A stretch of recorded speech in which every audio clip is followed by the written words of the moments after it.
Welcome to my channel Gitanjali's village food culture को मु आज आपण मानक चाउल बरा करिकी देखैबी।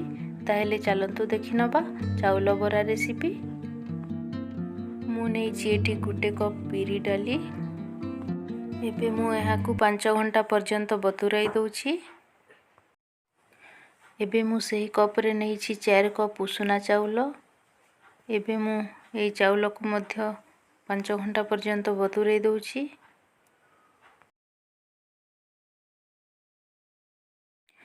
5 घंटा परे मु एबे बिरी डाली को भल भाबरे चोपा छड़ेई की धोई की रखिछि।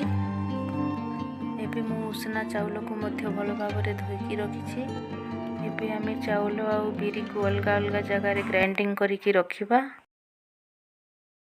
एबे मु बिरी डाली को ग्राइंडिंग कर देछि। उषुना चाउल को मध्य ग्राइंडिंग करी अलगा जगह रे काढ़ी की रखिछि। बिरी बटा को मु गोटे बड़ जगह रे रखिछि। बिरी बटा को हमें प्रथम 5 मिनिट पर्यंत फेंटी दबा। तापरे एठी उषुना चाउल बटा को देई दबा आ पुनी भल भाबरे हमें मिसई दबा। बिरी आ चाउल बाटिला बेले बेसी पानी देबेनी, बहलिया करी बाटिबे। आ जदि पानिया हो जाए ताहेले घरे जदि चाउल गुंड थिबो ताहेले दे पारिबे।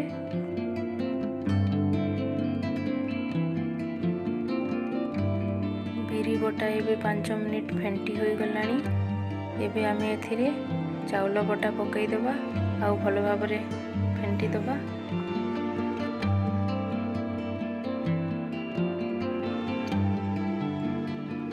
एबे मु चाउल बटा और बिरी बटा को भल भाबरे मिसई देछि आ 5 ରୁ 10 मिनिट पर्यंत भल भाबरे फेंटी देछि।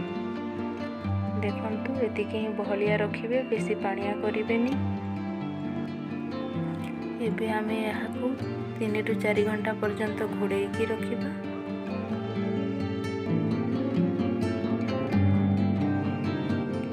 चारि घंटा परे एबे आमे चलंतु कवर खोली की देखिबा। देखंतु पिठो केते भल भाबरे फुली जाइछि। एबे आमे एथिरे दे देबा स्वाद अनुसार लूण, अल्प टिके जुआणी और 2 चम्मच तेल।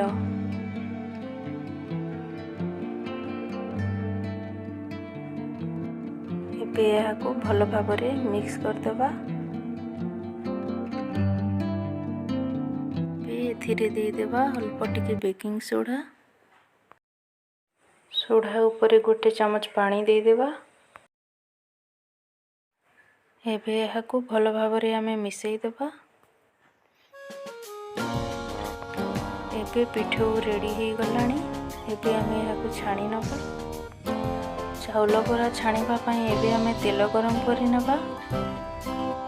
तेल गरम हो गलानी। एबे आमे चाउल बरा छाणी नबा। देखंतु मु केमिति पकुड़ी साइज रो चाउल बरा पकई दोछि। छोट छोट गोला करी एमिति पकई देबे।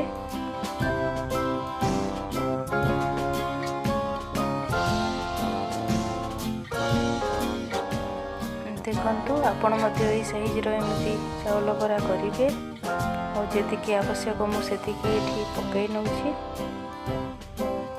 चाउल बरा पकई सारला परे आमे एबे यहाको भल भाबरे उलटाई देबा। गैस रो फ्लेम को मीडियम रे रखिथिबे। 5 मिनिट परे आमे यहाको बाहर करिबा। मझिरे एमते चलौथिबा, ताको छाड़ीबानी। देखंतु एबे हेई गलानी। आमे एबे यहाको तेल रो बाहर करी आनिबा। यहाको बेसी लाल करिवेनी। चाउल बराटा एमती टिके हल्का ब्राउन हे की रहिबो। बेसी लाल करिवेनी। बेसी लाल हे गले यहा टाण हे जिवो। छाणीला परे आमे एबे यहाको गोटे पेपर किंबा टिश्यू पेपर ऊपर रखि देबा, जा द्वारा कि तेल टिके सोक करि नबो।